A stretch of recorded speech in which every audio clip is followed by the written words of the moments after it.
You know, you've probably never thought to connect Rudolph the Red-Nosed Reindeer with the Nativity story, right? It sounds like a stretch. But it all starts with a simple question asked on Christmas Eve, and honestly, it might just give you a whole new way of looking at some of the holiday's most famous symbols. Rudolph. Just Rudolph. That was it. That single word was the completely surprising answer a pastor got to his question on Christmas Eve.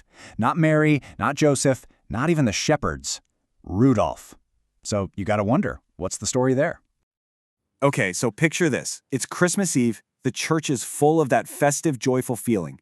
The pastor kneels down next to the youngest kid in the room, a little girl named Shaye, and asks her, "Who from the Christmas story do you want to learn about?" And without missing a beat, her bright, confident answer was, you guessed it, Rudolph.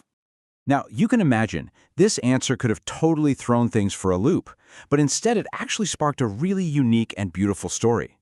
So, faced with this, the pastor didn't even flinch. He just embraced the challenge. He started weaving this amazing tale, connecting our beloved reindeer to the very heart of the Christmas message.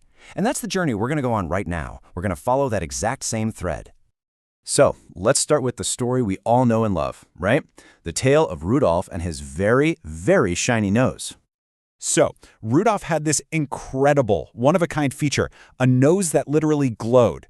But here's the thing, that light didn't make him popular. Nope, quite the opposite. It made him a total outcast. He was laughed at, never invited to any of the reindeer games. Even his own family kind of struggled to figure out where he fit in.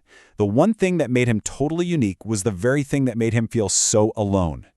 And then disaster strikes. A fog rolls in that's so thick, so gray, it actually threatens to cancel Christmas. The whole world is just plunged into this disorienting, murky darkness. And this is the turning point. In this moment of absolute crisis, who does Santa turn to? The outcast. He sees Rudolph's unique light not as some weird flaw, but as the one and only thing that can solve the problem. And just like that, Rudolph's whole story gets flipped on its head. The light that made him different, the light that brought him so much grief, becomes the very light that cuts through the fog and saves Christmas for everybody. He goes from being an outsider to the hero of the hour, all because of that one thing that set him apart. Okay, so that's Rudolph's story. Now let's see how the pastor connected all of this, taking us from a foggy night at the North Pole all the way to a very different kind of dark night in Bethlehem. And this is really the big question, isn't it? The one the pastor set out to answer for little Shaye. On the surface, these two stories feel like they are worlds apart. But, as we're about to see, they share this incredibly powerful theme of light shining in the darkness. So let's shift gears now and turn our focus to that other story, the one that began a long, long time ago. And check out the setting here. Just like that foggy Christmas Eve, this story also begins in darkness.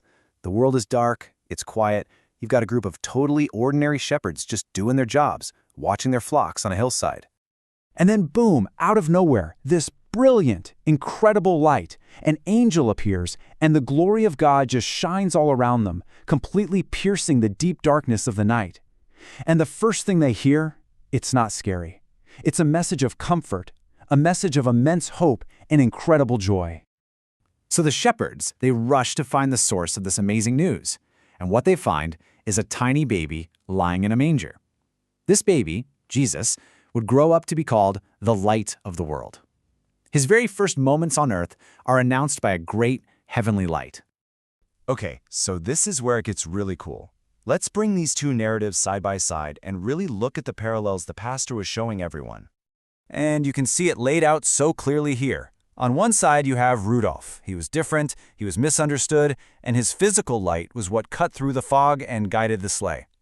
On the other side, you have Jesus. He was also misunderstood as he grew up, and his spiritual light is said to shine through every kind of darkness, showing us the way when we're lost.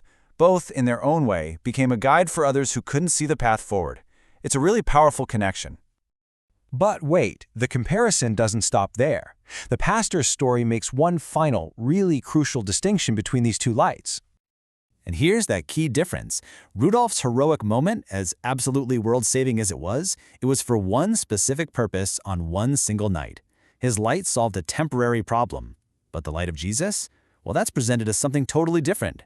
It's a permanent, daily guide, one that lasts forever. And that's really the ultimate takeaway from the pastor's story for that little girl. While Rudolph's light saved one Christmas, this other light is described as something constant, something eternal. It's a light that, they say, never flickers, never fades, and just shines on and on forever. And that brings us to a final thought to carry with you. As you're looking at all the festive lights this season, the ones on our trees, the ones on our houses, even the little red one on a reindeer's nose, the question to ask yourself is this: which light holds the deepest meaning for you? Which one will you remember as the brightest of them all?